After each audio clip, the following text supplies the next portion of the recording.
Okay, so dash is the reduction on the marked price, that is discount. आपको याद होगा discount minus करते हैं मार्क प्राइस से, तो हमारे पास सेलिंग प्राइस आता है वो, या हमारे लिए वो बाइंग प्राइस होगा और सेलर के लिए selling price. Increase of a number from 150 to 162 is equal to increase of dash percent. तो इंक्रीज परसेंट हमें फाइंड करना है. So how will be find increase percent या gain percent? Increase upon the original value, जो भी original value थी, multiply 100%. तो 162 price हो गया बढ़ के, ओरिजिनल था 150. सो 150 अपॉन 100. तो ये हमारे पास आ गया 12. 0 से 0 cancel. 5 3s are 15, 5 2s are 10. 12 into 2 by 3, 3 4s are 12, 4 2s are 8. So 8% is the increase in the amount. Next is 15% increase in price of article, which is rupees 1620. अगर प्राइस ऑफ आर्टिकल जो है 15% increase हो गया है, late price of article is ₹X. अब अगर price पहले से 15% बढ़ गया है, तो अब उस आर्टिकल की कीमत हो गई है 1620. सो 15/100x 1620. चाहे आप इसे कैंसिल कर लो, चाहे ऐसे ही सॉल्व कर लो. 5 3s are 5 2s are 23x by 20 1620.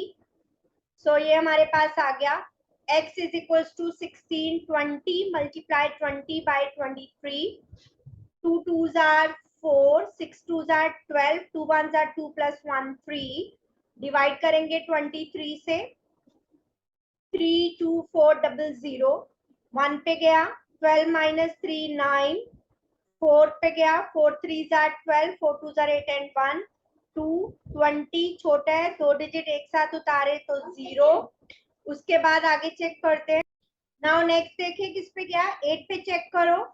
8 3s are 24, 8 2s are 16 and 2 18. 10 minus 4 is 6, 9 minus 8 is 1. फिर हम 0 अपनी तरफ से लेंगे तो डेसिमल आएगा. 23 5s are 6 पे चेक कर लो, 5 पे चेक कर लो, 6 पे जा रहा है. 7 पे चेक कर लेते हैं, बढ़ गया तो 6 पे जाएगा. सो हम इसकी अप्रोक्सीमेटली वैल्यू ले लेते हैं 1408. अब हमें पूछे कि इंक्रीज कितने रुपीस का हुआ. 1620 हो गए थे 15% इंक्रीज के बाद. तो ओरिजिनल प्राइस आर्टिकल का आया 1408. सो अप्रोक्सीमेट इंक्रीज इज 10 minus 8. यहाँ बचा 1. 6 minus 4 ₹212. सो ₹212. डिस्काउंट के लिए क्या फॉर्मूला है हमारे पास? Marked price minus selling price. Discount किस पे दिया जाता है? Discount percent of marked price, right? So dash is charged on the sale of an item by the government and is added to the bill amount. क्या government के द्वारा लगाया जाता है? That is sales tax. Amount when interest is compounded annually. Formula is important कि annually है या half yearly है. Given by formula. तो क्या फॉर्मूला इसके लिए, अमाउंट के लिए? A is equals to P 1 plus R upon 100 raised to power n. आप लिखोगे P क्या है? P is the principal, R is the rate of interest, N is time period.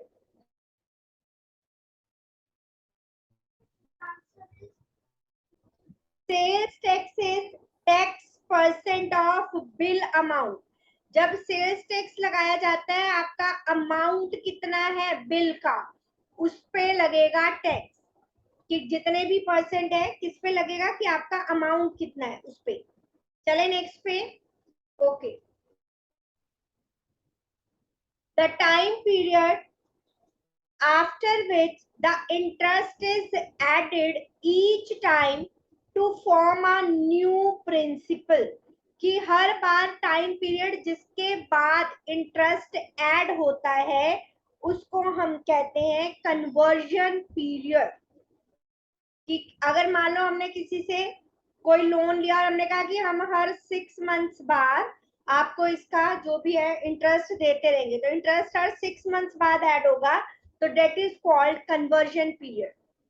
Dash expenses are the additional expenses incurred by a buyer for an item over and above its cost of purchase.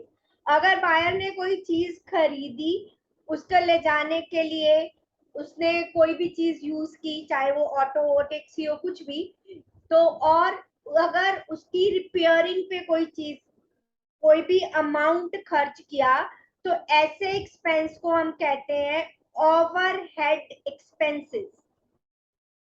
Clear? Next is the discount on an item for the sale is calculated on marked price. Discount is always calculated on marked price. When the principal P is compounded semi-annually means half annually, half yearly. ठीक है? Semi means half, annually means yearly. At R% for T years, then the amount का formula क्या होगा? P 1 plus R upon 200 2N. N की जगह time period हमें T years का है, तो हम उसको T भी लिख सकते हैं, 2N भी लिख देंगे, टाइम पीरियड फिर T years है, जो आपके पास फॉर्मूला उसी में लिख लो, तो टाइम पीरियड यहाँ पे T years हो जाएगा। Next is percentage are dash to fraction. Percentage equal to fraction होती है with denominator equal to 0।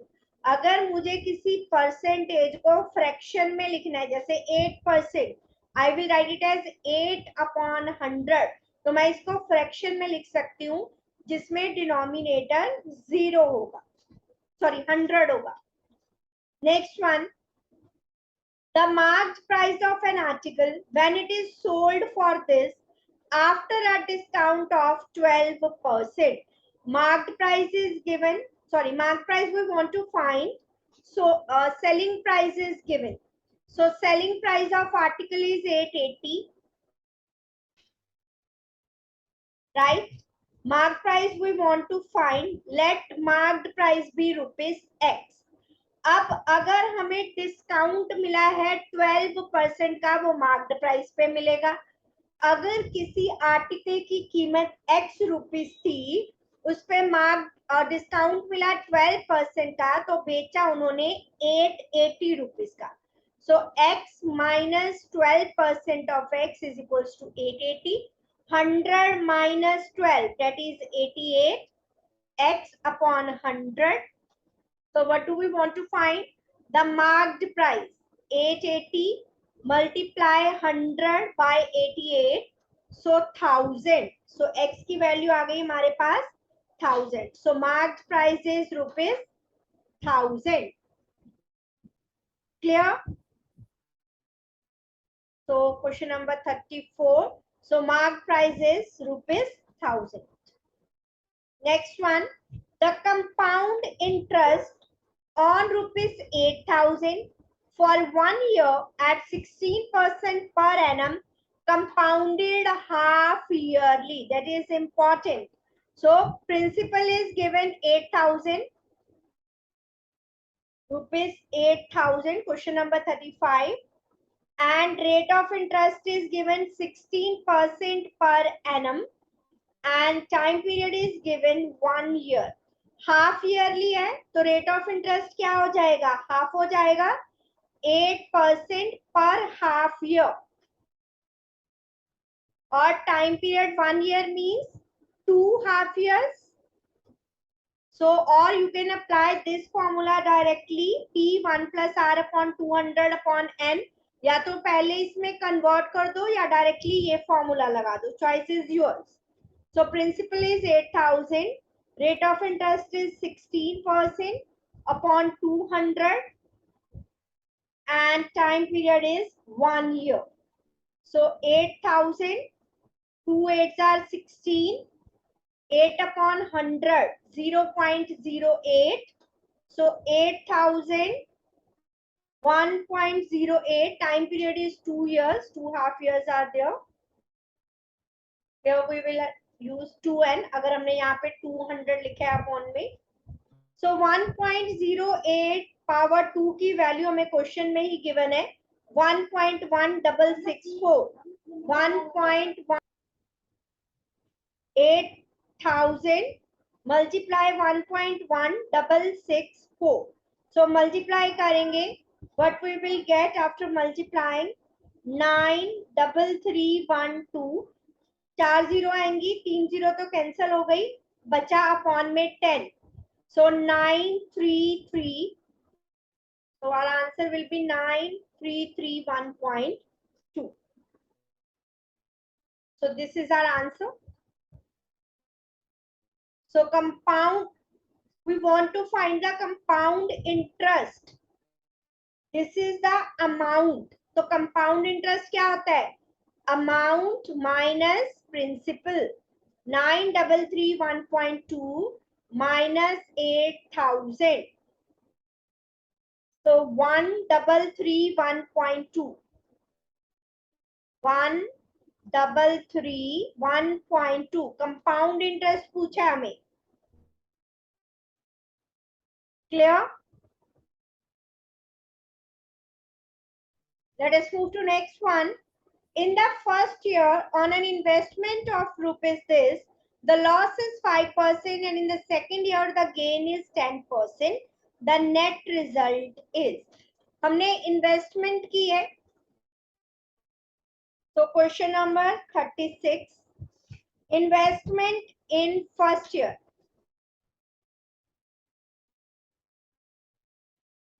First year में उसको लॉस हो रहा है 5% का. कितने रुपीस इन्वेस्ट किए थे?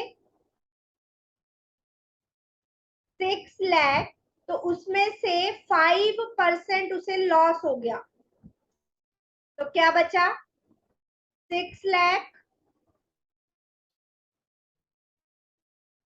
minus 6 5s are 30 and 3 zeros are there, 30,000. So 5,70,000. अब सेकेंड ईयर में देख लेते हैं नेट रिजल्ट उसका क्या आया, इन्वेस्टमेंट क्या बची उसके पास.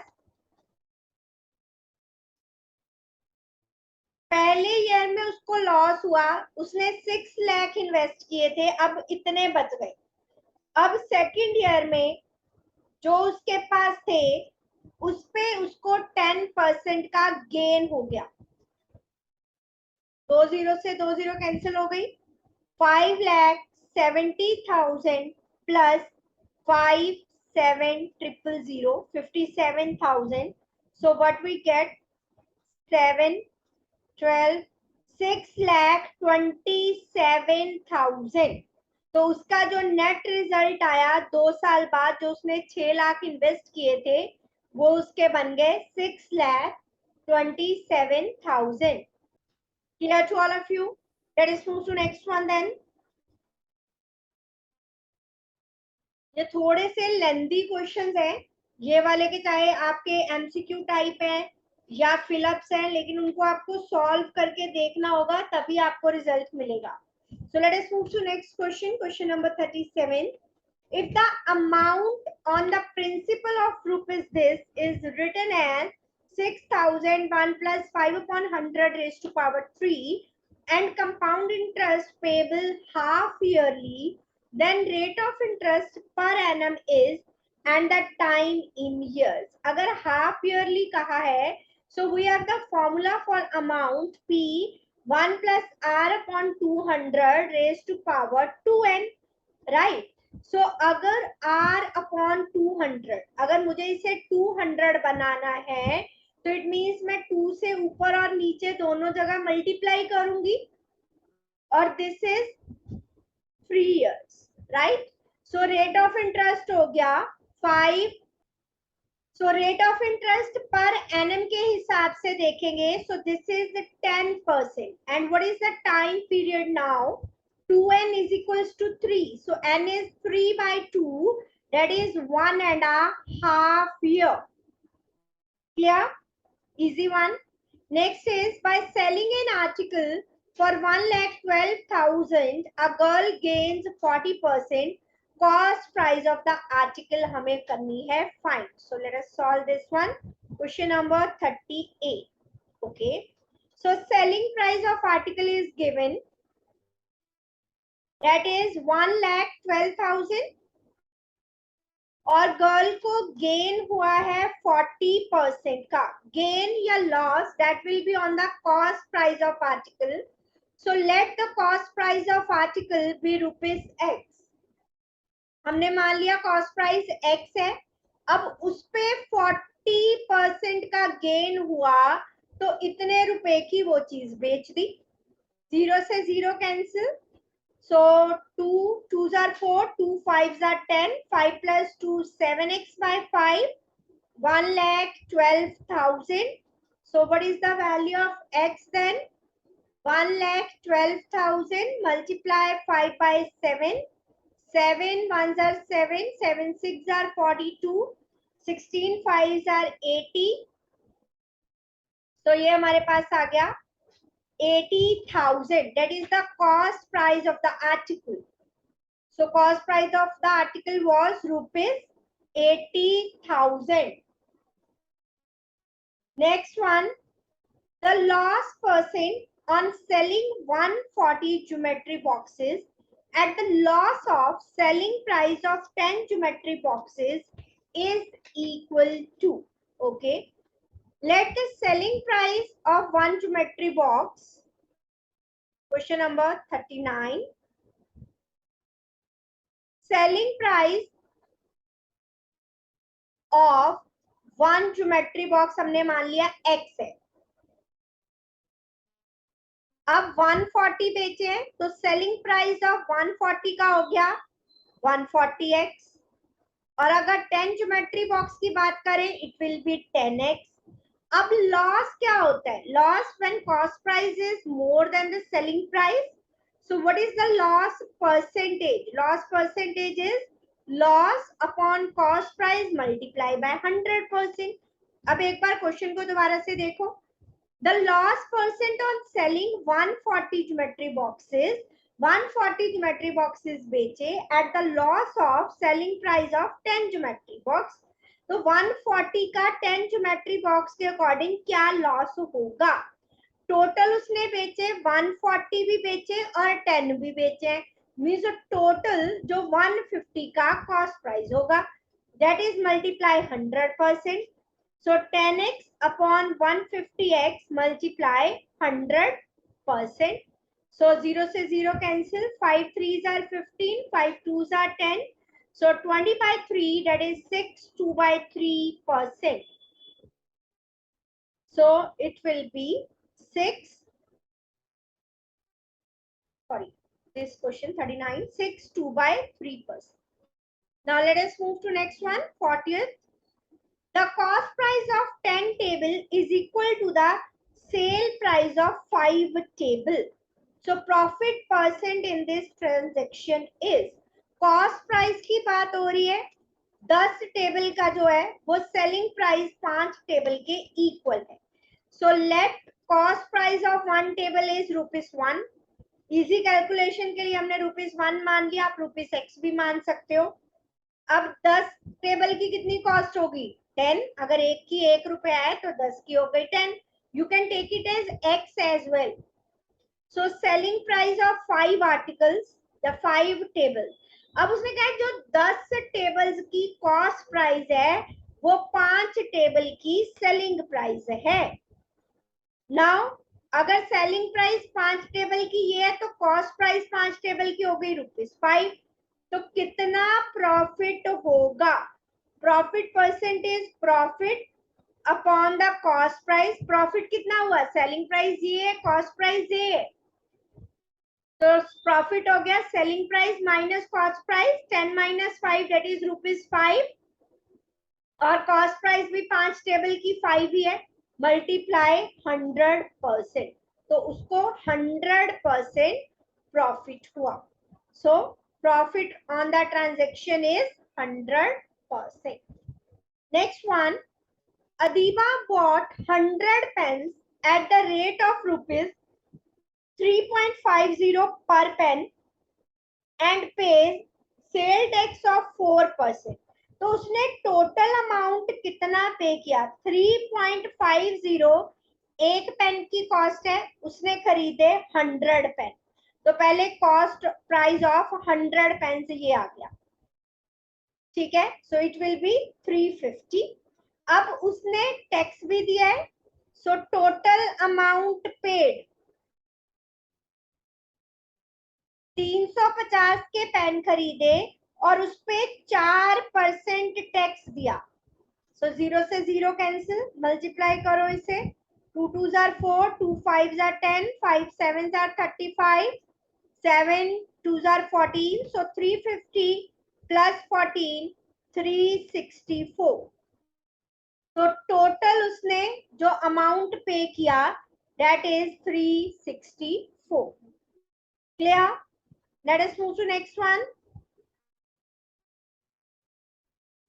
The cost of the tape recorder is this, inclusive of sale tax charge at 8%. इसमें सेल्स टैक्स भी इंक्लूडेड है. Price of tape recorder before sale tax was charge.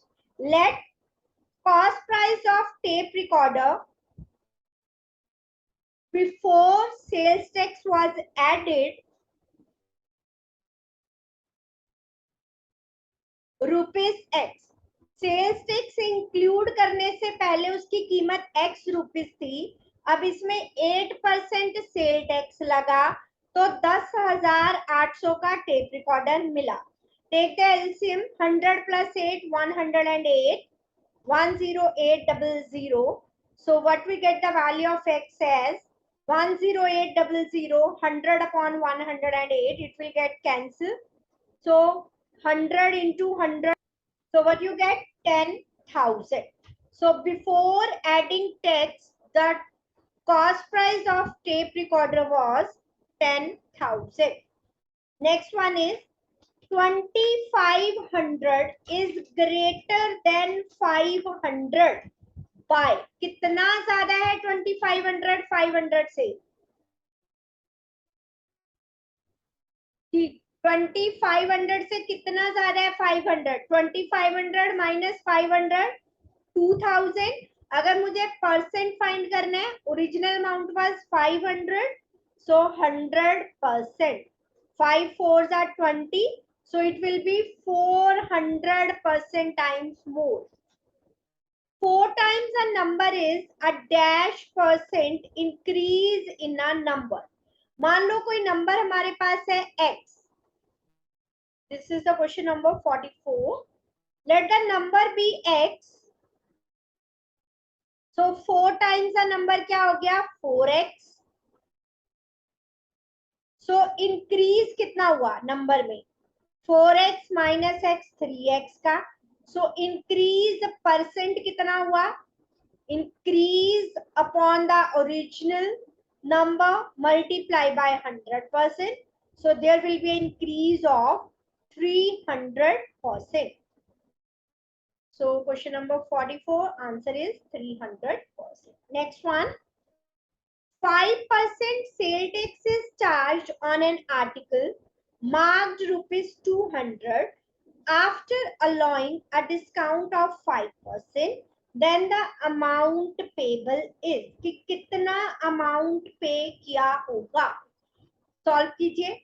Marked price है उस पे 200. आफ्टर डिस्काउंट, डिस्काउंट के बाद, discount पहले दिए, this is the marked price और उस पे 5% सेल्स टैक्स ऐड किया गया है. तो फाइंड करो क्या आया. Selling price of article, write down. Question number 45. तो सेलिंग प्राइस ऑफ आर्टिकल क्या होता है? मार्क्ड प्राइस माइनस डिस्काउंट, वो मिला है 5%. ठीक है, 200 minus 10 that is 190. So selling price including sales tax it means वो चीज 190 रुपए की बेची गई, लेकिन उसके बाद उस पे 5% सेल्स टैक्स लगा। सो 19 5 आर 95 by 10 9.5, तो वो चीज पड़ी 199.5 रुपीज की। तो amount payable is 199.5। Clear till here?